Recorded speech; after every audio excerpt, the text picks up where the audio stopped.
आपको प्रॉफिट हुआ है या फिर लॉस, उन्हें सिर्फ एक चीज से फर्क पड़ता है और वो है लगान यानी कि टैक्स। तो जैसा कि बजट आ चुका है और ये मोदी 3.0 का पहला बजट है। अब इस बजट में क्या सस्ता हुआ, क्या महंगा हुआ, किस सेक्टर को सबसे ज्यादा फायदा हुआ और किस सेक्टर को बजट ने चौंका दिया। साथ ही ऐसा क्या हुआ कि बजट अनाउंसमेंट के वक्त ही बाजार 1100 पॉइंट तक गिर गया था और इन गठबंधन की जोड़ियों को क्या मिला, ये सब देखेंगे। लेकिन उससे पहले एक बड़ी चर्चा। पहले जब भारत में अंग्रेजों का समय था तब सिर्फ एक लगान वसूला जाता था, लेकिन आज हर भारतीय से 50 तरह के टैक्स वसूले जाते हैं, जिसमें से ये सारे टैक्स है। और यही नहीं, इनके अलावा भी कुछ टैक्सेस है जो कि ये है, एक के बाद एक टैक्सेस हमसे भरवाए जाते हैं, जिनमें से कुछ तो इनडायरेक्ट टैक्सेस है। तो पहले तो ये समझने की जरूरत है कि कितना बड़ा टैक्स का मायाजाल हमारे भारत में फैला हुआ है। अब आपको ये जान के हैरानी होगी कि नॉर्वे में 76% लोग इनकम टैक्स पे करते हैं, बट इंडिया में यही टैक्स रेट 1.6% है और इसमें से भी मेजोरिटी लोग मिडिल क्लास सैलरीड पीपल है। मतलब इतना सारा भार इतनी छोटी सी पॉपुलेशन पर डाल दिया गया है, क्योंकि majority Indians income tax file नहीं करते हैं और उनको टैक्स स्लैब से बाहर रखा जाता है। तो टैक्सेस तो लगातार बढ़ते ही जाएंगे और इस बार किसे क्या मिला है यह देखते हैं। क्योंकि आज के समय में यदि आप अपने लिए एक जमीन या एक फ्लैट तक खरीदते हैं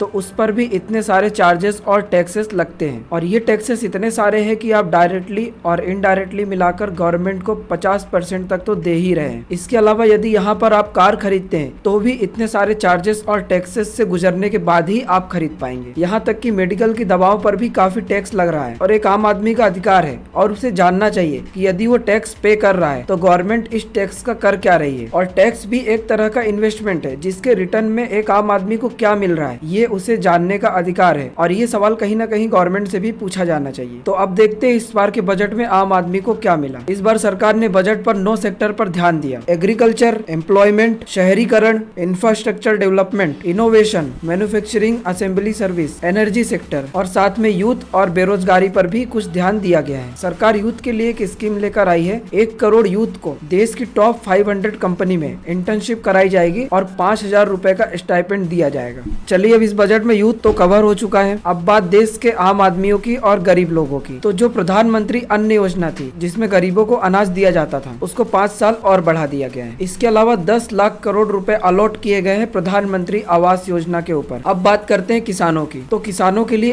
1,52,000 करोड़ का फंड अलॉट कर दिया गया है और टारगेट लिया गया है कि अगले 2 साल में 1 करोड़ किसानों को नेचुरल फार्मिंग सिखाई जाएगी। साथ ही ग्रामीण विकास के लिए 2,66,000 करोड़ का फंड अलग से अलॉट कर दिया गया है। साथ ही महिलाओं के लिए 3 लाख करोड़ का बजट अलग से अलॉट कर दिया गया है, जो कि अलग अलग स्कीमों के द्वारा उन तक पहुंचाई जाएगी। इस बार सबसे ज्यादा बजट जो है वो डिफेंस सेक्टर में दिया गया है। तो डिफेंस सेक्टर को 6,21,000 करोड़ रुपए अलॉट कर दिए गए हैं, ताकि हमारी देश की सेना की ताकत बढ़े और जो आत्मनिर्भर भारत का सपना है वो भी जल्द से जल्द पूरा हो सके। अब स्टूडेंट के लिए क्या है, स्टूडेंट यदि 10 लाख तक का हायर एजुकेशन के लिए लोन लेना चाहते हैं तो सरकार की तरफ से उन्हें मदद मिलेगी। इसके अलावा जो कंपनियां स्पेस के क्षेत्र में काम कर रही है उनके लिए 1,000 करोड़ का अलग से फंड अलॉट कर दिया गया है। इसके अलावा रोड पे, ब्रिज पे, रेलवेज पे खर्च होने वाला जो फंड है वो 11,11,000 करोड़ रुपए है। तो ये मेन जानकारी जो हमने आप तक पहुंचा दी है। इसके अलावा इस बार के बजट में और भी फंड अलॉट किए गए हैं। तो यहाँ तक की जानकारी आपको कैसी लगी कमेंट में जरूर बताइएगा और यदि जानकारी काम की लगी तो इसे और भी अपने फ्रेंड्स के साथ शेयर जरूर कीजिएगा। वीडियो को दिल से लाइक करें। यहाँ तक हमारे साथ बने रहने के लिए आपका बहुत बहुत धन्यवाद।